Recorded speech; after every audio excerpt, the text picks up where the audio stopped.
It's like as over 10 years experience in the industry, we believe the goals of the EB-5 investor just one, they get the permanent green card and the completion guarantee and the competence of the developer to finish the construction will create the jobs and makes them get the permanent green card. And the second, how they get the money back.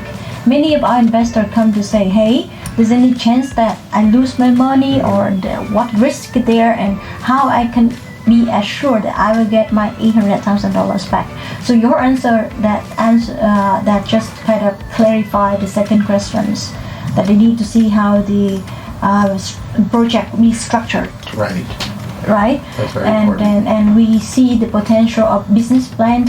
And the second part, I believe many clients are concerned is how they can secure their investment. Which way of the structure can help them to 100% to get the money back in any risk. A risk can happen, right? Like COVID-19, like crisis. So how we can protect our investor on that. Right, and that's the keys. When we underwrite a deal, we look at these things to figure out in a stress test, in a bad situation, how will this project react.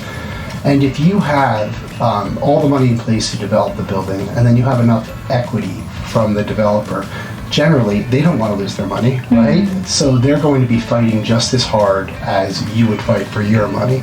So that's the key. If the developer only has 10% of the money or 15% and the project goes wrong, they just walk away, right? We've seen that unfortunately in EB-5. But if the developer has 30 or 40 or 50% or hundreds of millions of dollars of their own money, they're not going to walk away from a project and let it fail, right? They're going to fight hard.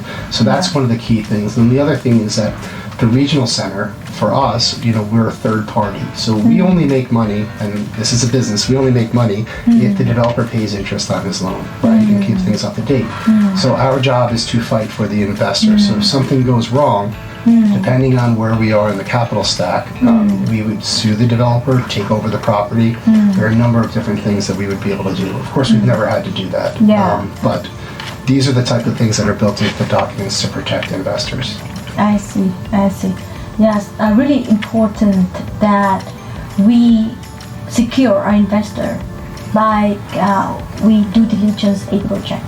How many the developer put the money in, because as the investor, right, the EB-5 investor can choose the project be structured the way that EB-5 fund can go into the project like equity can be, right? Common equity, preferred equity, and mezzanine loan and senior loan. So normally EB-5 money go into the project like a mezzanine loan, like subordinated by the senior loan of the bank, or EB-5 can be senior loan, the first lien position into a property in the project. So as we understand, it's like if the investor invest in a fund that be a senior loan, it will be the best secure. Do you think so? Yeah, senior loan is the most secure because you have actual foreclosure rights and ownership of the developer's equity if something goes wrong. So it's similar to you have a house here, and I'm sure it works the same, and you take out a mortgage. If you don't pay your mortgage, the bank can come in and take over the house. That's exactly what we can do in a senior loan position. Senior loans in EB-5 are rare. It's difficult to find deals that you can structure to use a senior loan. In my career, maybe 1 or 2 projects I've been involved with out of 25 or 30 have been senior loans. For a number of reasons that we won't get into here. So when we get a senior loan, we feel pretty good about it. Yes, I believe so. It's like in Vietnam, it's normal. Like when we take the bank loan and the bank keep the property like a mortgage. Is it work the same way in the U.S. and in the risk scenarios, right? That our clients or the fund will step into and take the property like a senior position. Yeah, that's what would happen. So when you have collateral that is, and you're a senior loan, you actually register a deed, that your name is on that, so that you are entitled to take over that land in the situation of a default. Okay. How can we check that on the? We can share that information. You'll see. We'll share with our investors or share with you when that gets registered. When that lien gets registered, it's a publicly available document. So we can check it in the website, online of the government, or this is paper to show that? I think, I'm not sure in the case of all of the specific project, but I would imagine online. Okay. I don't think there's that many paper things left in the world. Yeah, that's very clear. So, GGG, over 13 years of experience, you have 100% successful rate. Right. You've been over many projects before and get many green card to the clients. How many EB-5 money you already paid? So we've repaid so far a little bit under $200 million in full and on time. So we're very proud of that. We're also proud that we've never had a default based on the project at any stage for I-526 conditional green card, I-829 permanent green card. So we have, we're very proud of that track record, and we've been in business for 13 years, and we've helped about 1,500 investors so far come to the U.S. I see. So this number be audited by the third-party CPA, right? That's right. We have a third-party audit. Yeah. That it shows our track record in terms of repayment, money going in and back out to investors. Yes. And now, which opportunity that the EB-5 investor can invest in the safest project you think on the market?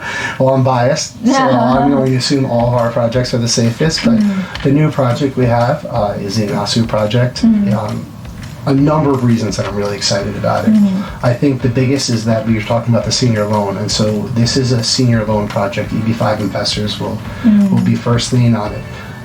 Also, it's 56% equity by the developer, so that more than half of the money needed for the project comes directly from the developer, the development group. So in terms of cushion, senior loan, and there's also there are government infrastructure bonds. So the government has granted them access to, I believe, 18% of the capital needed to construct from infrastructure bonds. So you've got government support, high equity, and senior loan, and that's a pretty magical combination, I think.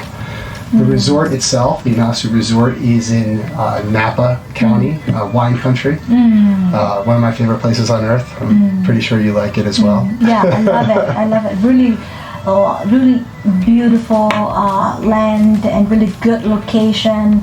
Just take about 2 hours from San Francisco to there. We call it rural. The definition of USA is under 20,000 people in the area.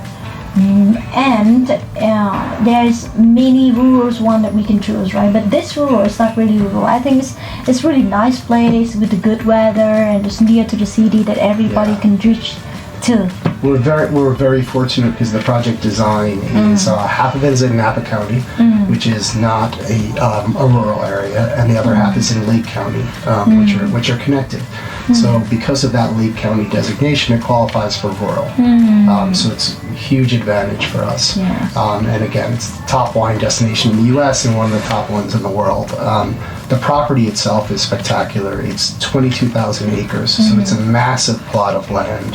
There's an existing winery on it, and the intention is to build a super high-end hotel, which I'll get into who the sponsors are in a minute, but super high-end hotel, and then residences, and then an entire village around it, so it's a whole community. And probably the most unique aspect is in California, in wine country, water is like gold. All throughout Napa, you don't find many lakes or anything like that, water features. But this property, these 22,000 acres, has several lakes on it. So many of the homes will be, and the hotel will be lakefront. So really special.